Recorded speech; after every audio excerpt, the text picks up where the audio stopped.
Hi everyone, Darren Hunter here. Any quality rent roll is that they're at quality because of what they've chosen not to sign up in the first place. And so what I want to do is go through 11 wrong property types that if you can just have criteria when you take on new business, you don't have that policy of anything with a roof and a front door will do. Don't do that because you end up taking on toxic properties that only burn out your staff and increase the churn and people not wanting to work there. We don't want that. We want a quality rent roll that all people can enjoy, and it's going to pay out. It's going to earn a lot more, and of course it's going to have a much better sale value as an asset later on. So let's go through 11 wrong property types. Now I'm simply going to be taking these straight out of my book, Win Your Worth Secrets. Now the book is free. This teaches you how to increase your fees with new business and also with your current clients as well. I teach you exactly how to do that, the mindsets that you need to deal with it, perhaps are stopping you or making you believe that you can't do it. We got the fee increase notification letter in there. We've got what to say when the phone rings, absolutely everything. All of my knowledge from the last 20 years is here. So just go to winyourworthsecrets.com. The book is free. All you've got to do is pay for shipping, all right? Or just go to igtcentral.com for all of our books and all of our podcasts. Okay, let's move on. Let's have a look at the 11 wrong property types of what to say no to at the new business end so you grow a quality rent roll. Okay. Number one is look out for low rent properties. Of course, low rent properties at a certain point will only accept or attract a certain demographic of tenant that may not be conducive to your business. It might have a lot more social problems, a lot more issues, but also low rent property means you got a low fee revenue property as well, which you're in it for the dollars. You've got to make a quality profit per property, and a low rent property is likely not going to do that for you. So having a limit on, and I just recommend, what's the limit before you start going out of what is quality, before you start getting into that low end part of town. So you just got to work out what that actual rent amount is there before it starts to cause you a problem. Now, low fee property is where, even with the low rents, how much money is this property likely to earn in the next 12 months? Now, if I've got tenants moving out approximately every 2 years, well, we know in the next 12 months that I'll get half my leasing fee. I may get a lease renewal over the line, but what do all my fees add up to? My management fee at the rent, what's the property likely to earn me in the next 12 months? And I always encourage people to be earning no less than $3,000 a year. Now that's all income, management fees, leasing fees, other fees, but we want people earning $4,000 and $5,000 a year. And that's typically what we see when we're coaching businesses as well. So you want to take on a property that's not earning enough, and you want to look out and avoid those low fee properties or low fee earning properties. Okay, moving on. Next, low grade properties. So that's a really easy one to understand. If it hasn't been looked after and the owner hasn't spent quality money on it, it's a low grade property, it's going to attract a low grade tenant, which means it's going to be a bad result all round and cost you a lot of money fixing it, chasing after the tenant, spending time on the property a lot more than other average properties. You want to be very, very careful of that. Of course, low grade properties now, you're quick to get demonized on social media. There are people out there that will demonize you as well. Plus you could have legal risks and all that. It's just not worth it, people. The money is not worth the headaches that you'll get by taking on low grade. All right, next one. Now this one here is a bit controversial because in America, I wouldn't be using this one because I could be accused of being discriminatory, but it's Australia, and that's low socio-economic property. So when we get into those low socio areas, we tend to have, as a general rule, a lot more social problems. The rent is lower. You think people will be a lot easier to pay the rent, not the case. because those people tend to have other things that they spend their money on, which are in competition to the rent being paid. So therefore, you may tend to have a lot more people that don't pay the rent on time in those lower socio-economic areas. Now, of course, I'm generalizing here, but if you've been in the job for half an hour, you know exactly what I'm talking about. Low socio property, you want to do all you can to keep away from it. Now, okay, I get, but Darren, my agency is situated in a low socio-economic part of town. I get it, but in any low socio area, you still got your good parts and your bad parts. So you simply have to drift towards the good parts in that area to do business. Okay, next is long distance property. My goodness me, a number of years ago, I did a time and motion study with a property manager that was always complaining they can't get their work done. And so with the property manager's permission, we did a time and motion study of every 15 minutes that they did, they wrote down what they were doing. And over a 2-week period, I took all of those 15 minutes and added up that they were spending 26% in a car, which means they weren't managing 26% of the time effectively, which means that they're only working 75% of the time on their rent roll effectively.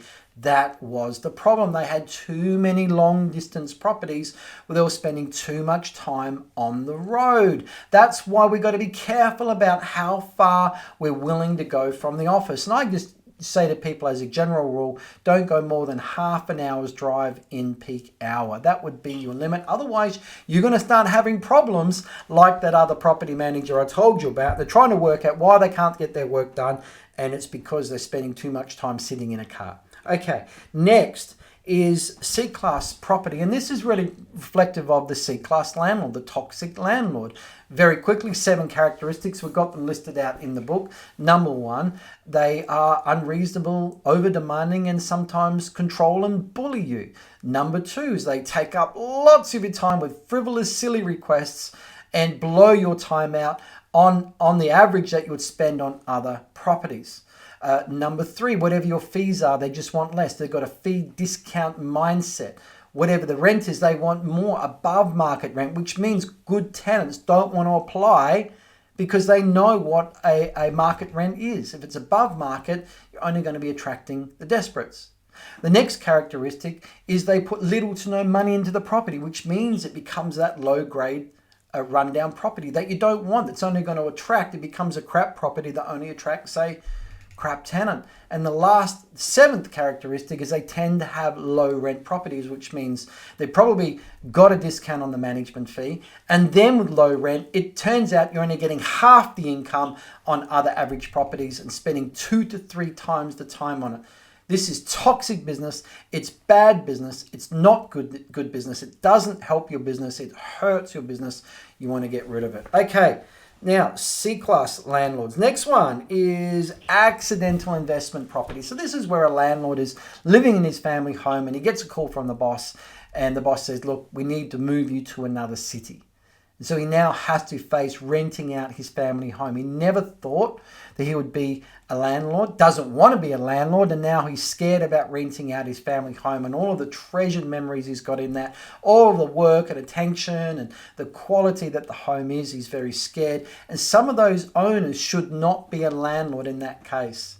Either they keep the property vacant. Of course, they probably can't because they've got a mortgage they've got to pay, so they've got to rent it out. They don't want to sell it. And this is a problem. You have to ask very specific questions up front around, are you aware, Mr. Landlord, that a tenant is likely never to look after the property as good or the same as what you do? Are you ready for that? And just see what their reaction is. And if they yet look, I understand this is a business transaction. I've got to take the emotion out of it. It's cool. I understand. And they're being reasonable about it. Great. If not, if they're doing head spins and they're getting upset, well, you've really got to consider the situation, whether you should be managing it, because when they end up moving back in with all of their photographic memory and emotions, they can go to war on you. And if you've ever experienced this, it's incredibly unpleasant and very disillusioning in your career to want to do it. All right.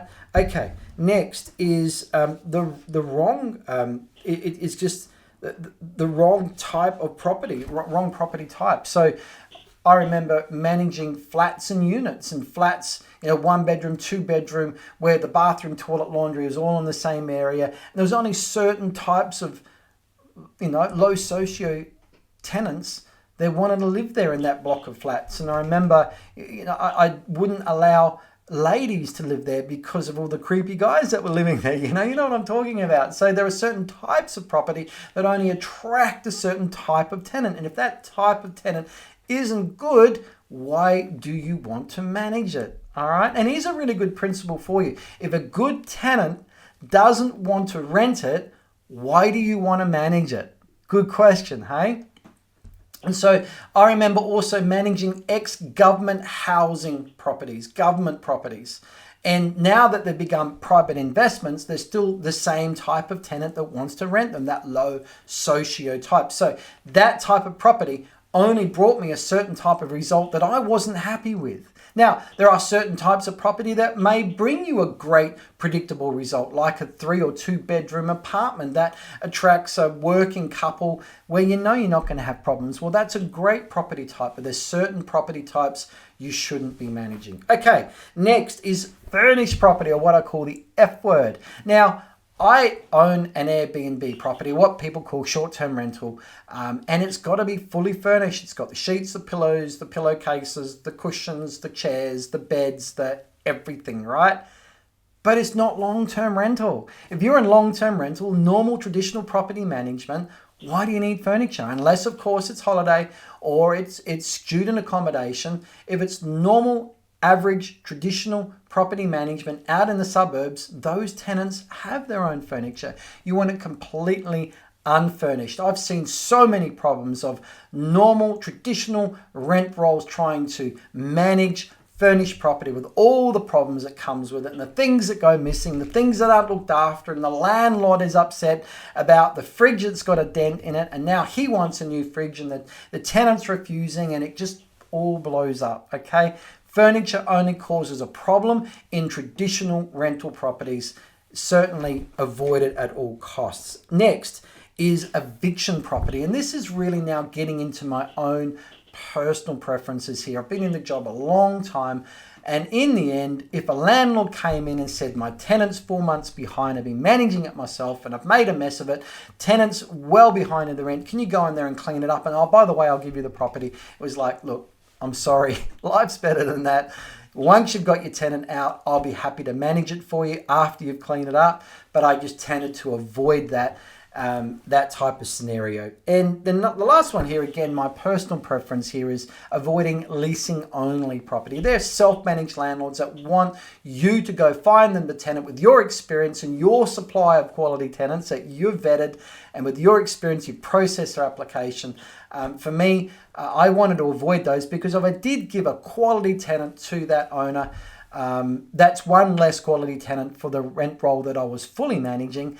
But also, if that tenant did get behind, I know at 3 days or 2 days, I'm onto it really quickly with a phone call or an SMS text, but that owner might wait 30 days before he does anything. Before you know it, the tenant hasn't paid, they're too far behind now. It's going into eviction, where if it was with me, I would have saved it at 3 days behind. All right. And so now the owner's got an eviction. He's really upset because he's got a bad tenant, but he also thinks he's got a bad property manager that gave him the bad tenant. All right. So my reputation gets tarnished. So that's why I decided also to avoid leasing only property. Now that's your decision. They are just my reasons, of course. So there is 11 wrong property types that you want to avoid. All in my book, The Win Your Worth Secrets here, teaching you what to avoid. Of course, this is a book on how to increase your fees with your new business and also with current business. And that section, 11 wrong property types, is all about making sure that you just take on quality property. Take care.